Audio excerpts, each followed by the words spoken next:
morning, and welcome to episode number 316 of Simplifying Live with me, Shashank. I'm your host and the CEO of Simplifying. Yesterday, I flew with my two little kids from Toronto to Vancouver, almost a 5-hour flight. And let's just say it was not easy. Almost everything that could go wrong did. My wife and I had prepared for 2 strollers so that they could both sit in it and be very nice kids. We had made sure that they do not take their afternoon nap so that they sleep through the evening flight. Let's just say almost nothing went according to plans. To begin with, they wanted to push the strollers rather than be in them. It was quite a sight. 2 young kids, one toddler, one a bit older than a toddler, pushing their own strollers through airport security, through the airport terminals, on the travelators, all the way to the gate. Yes, it did take us longer than expected, and we had planned for that, but it didn't really, go according to plan.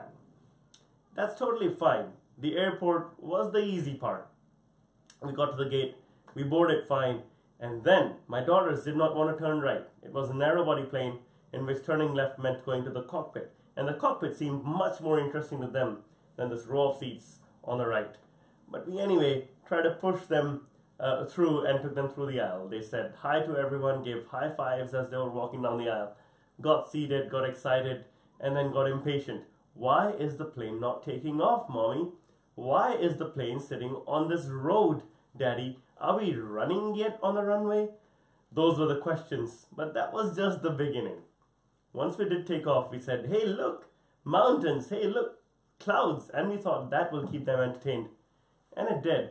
For the first 2 clouds and the first 3 mountain tops. And that was it. That got boring because there were too many clouds and too many mountain tops. What seems exciting to some adults, like someone like me, was not really exciting to kids. But guess what? We were really good parents, so we had prepared really well. We had crayons, we had activity books, we had 5 different types of foods we had prepared. They went through the food pretty quickly, let's just say that. Then came the activity books. They look at the activity books and they threw it away because it was not in their play area. But they kept their crayons, the weapon of choice. Oops, where does the crayons now go? Well, the crayons first were destined towards the seat covers, and we said, no, not at all.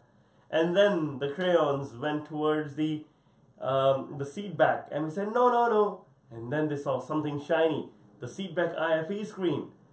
And before we could say no, they started crayoning all over it. I was really breaking into a sweat by that time. I tried to erase it, and luckily we had these washable organic wheat crayons because they like to eat them.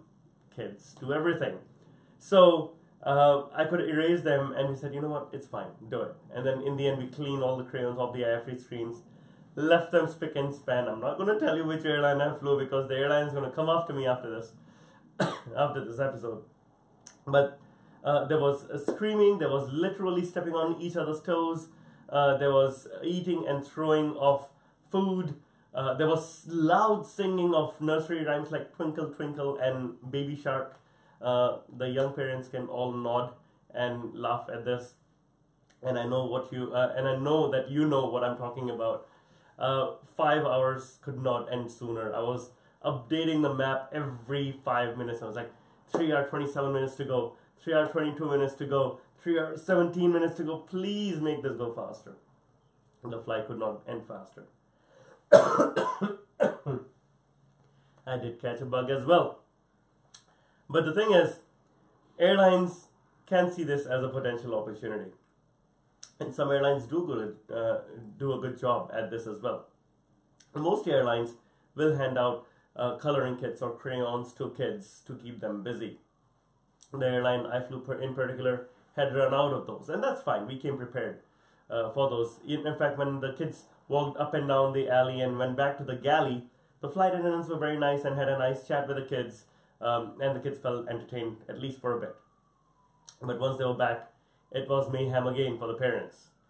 A few airlines do a good job at this. In fact, in my book, Soar, I share a couple of these airlines, Air New Zealand and Turkish to be specific.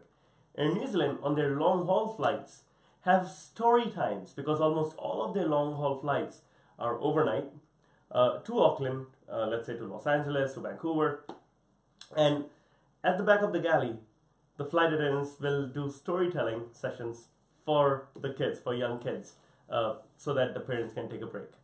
My wife and I had no break. It was 5 intense hours of complete dedication and activity tracking with the kids. Turkish Airlines, another airline that I share in here, has a club, a kids club called Wingo. It's very interesting. This Wingo club actually goes through end-to-end touchpoint experience with Turkish Airlines, and they have a kids playing space in the lounge, in the business class lounge, or for gold members as well.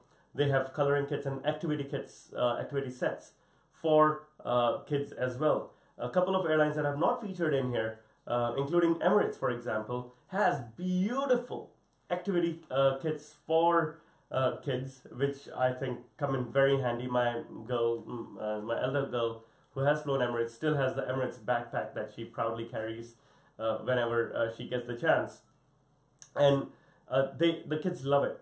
As many distractions as possible, the kids love it. There was a kids IFE channel, which was a bit of a lifesaver, at least for one of our kids, but I think more can be done.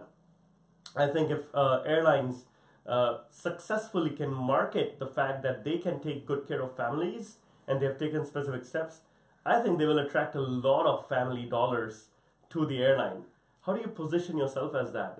I remember back in the day, Etihad Airways announced that they were going to introduce a flying nanny.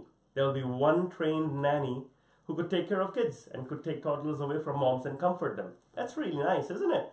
I'm not sure if they still carry on with their program, but little things like that. You know, if I'm flying a low-cost carrier, I would even pay for a flying nanny to escort me through the flight because it's just going to take so much stress out of the mind and take so much effort off my shoulders, and I can just focus on feeding the kids, for example, when needed. So I think airlines can get really creative about supporting families and kids, especially if they can make the journey easier for the parents. It will go a really long way in grabbing that family purse. Thought I'll just share a bit of my own experience from yesterday. Flying with kids has never been easy, and I learned it the hard way. First-hand experience beats everything else. Let me know what you think. Mull over it over the weekend. I will catch you on Monday. Till then, have a great one. Bye-bye.